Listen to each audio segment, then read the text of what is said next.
I'm Erik Ris. I am the author of the forthcoming book, The Lean Startup, and part of the Lean Startup movement. Very excited to be here in Grand Rapids.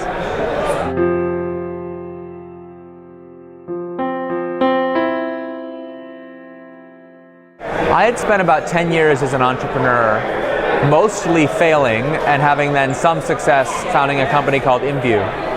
And what happened was, at a certain point, I was being asked to give advice to other startups and to VCs and kind of be part of the Silicon Valley ecosystem. And what I discovered was that when I would describe my experiences of the kind of the crazy stuff we did at InView, things like continuous deployment, bringing split testing into product development, building cross-functional teams rather than departmental silos, most people I talked to would just say, that could never work.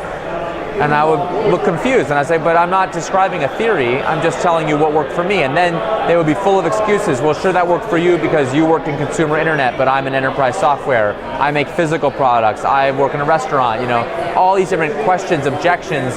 Hey, does this tactic work here and there? And I felt like what was needed to answer those questions in an intellectually rigorous way was to have a framework of some principles that could help us figure out in entrepreneurship what works where.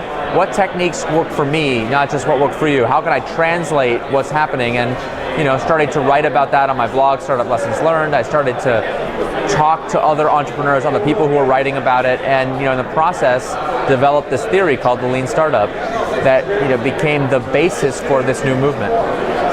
We call it the Lean Startup by analogy to lean manufacturing. So we're trying to take ideas from lean manufacturing, like reducing cycle time, eliminating waste, driving down batch size, and apply it to the process of innovation itself. Compared to the traditional way entrepreneurship is done, it's a lot more like driving a car than like launching a rocket ship.